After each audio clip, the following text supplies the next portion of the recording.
Здравствуйте, друзья! Это мое первое видео на YouTube. Кстати, как правильно, YouTube или YouTube? Поэтому прошу, не судите меня строго. Но если у вас есть замечания или пожелания, обязательно пишите их в комментариях. Я постараюсь их учесть и ответить на все интересующие вас вопросы. Сегодня я покажу и расскажу, как приготовить шоколадный бисквит. Итак, для его приготовления нам понадобятся следующие ингредиенты. Сахар 300 грамм, яйца 320 грамм, какао 70 грамм, мука 210 грамм, соль 1/4 чайной ложки. Яйца и сахар высыпаем в емкость для взбивания. Добавляем 1/4 чайной ложки соли. Я использую гималайскую розовую, либо морскую, вы можете использовать обычную. Миксер сразу включаем на максимальную скорость. Данных 300 грамм белков и желтков у меня получилось из 5 яиц нулевой категории. Еще их называют отборные, то есть самые большие. Взбиваем до тех пор, пока масса не побелеет, сахар растворится, а пена будет достаточно плотной. Вот мы уже взбиваем пару минут. Я остановлю миксер просто, чтобы вам показать. Если пузырьки очень быстро поднимаются на поверхность, значит нужно продолжать взбивать. У меня этот процесс занимает до 5 минут. У вас может занять больше, это зависит в первую очередь от мощности миксера. Если у вас стационарный миксер, как у меня, возьмите параллельно муку и какао и смешайте их, перемешивая венчиком, ложкой, силиконовой лопаткой, чем вам удобно, пока все ингредиенты не объединятся. Если же у вас миксер ручной, сделайте это до того, как начнете взбивать, и отставьте в сторону. Вот такой консистенции должна получиться яичная масса. Далее сразу начинаем вводить уже подготовленную муку и какао в несколько приемов. Я разделила на 4 части. Обязательно просеивайте, это очень важно. Не поленитесь и просейте заранее еще раз. Хочу сказать, что такое тесто очень нетерпеливо. Оно не любит ждать, и если его оставить бездейственным хотя бы на пару минут, оно начинает расслаиваться. Поэтому постарайтесь подготовить весь рабочий процесс, все, что для этого необходимо, заранее. Обратите внимание, я перемешиваю тесто очень аккуратно, силиконовой лопаткой от центра к краю. Ни в коем случае не используйте железные инструменты. Это может быть пластиковые, могут быть силиконовые, деревянные, лопатки, ложки, но не металлические.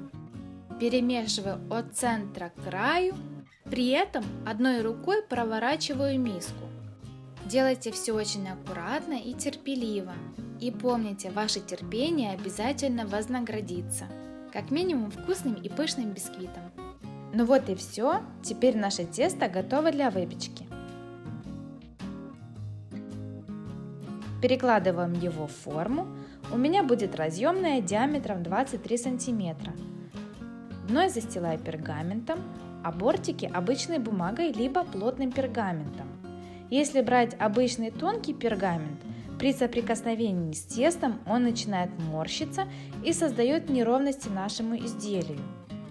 Если вы планируете печь бисквит в форме поменьше, рассчитывайте на то, что он будет соответственно и выше, поэтому вырезайте полосы шире.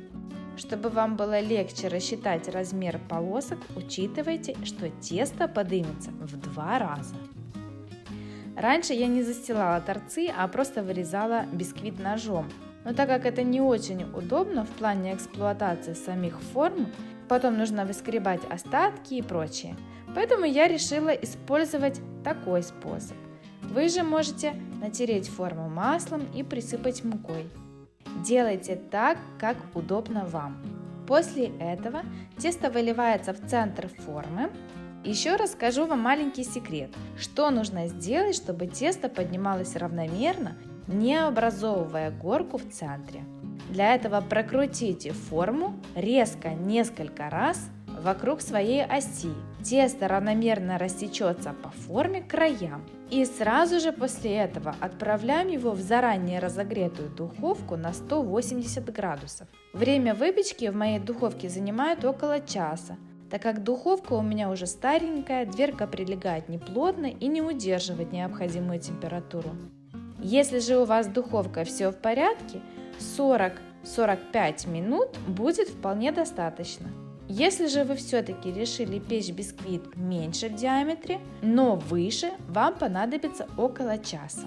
Вот, собственно, мой бисквит готов. Остужаю я бисквит либо на решетке, либо так и оставляю в форме в духовке, слегка приоткрыв дверцу. Когда бисквит остыл, я вынимаю его из формы, снимаю бумагу и запечатываю в пищевую пленку. После этого мой бисквит отправляется в холодильник минимум на 6 часов. Для чего это нужно, я сейчас покажу. Сразу после выпечки бисквит очень рыхлый, очень нежный. Но после того, как мы его отправили в холодильник на 6 часов, мы можем его резать на тонкие коржи, при этом не нарушая структуру и пористость нашего бисквита. Вот такие красивые коржи у меня получились после нарезания. Каждый толщиной 1-1,5 см. Если мое видео было для вас полезным, подписывайтесь на мой канал, ставьте лайки и нажимайте колокольчик, чтобы не пропустить следующие видео. Желаю вам хорошего дня и отличного настроения!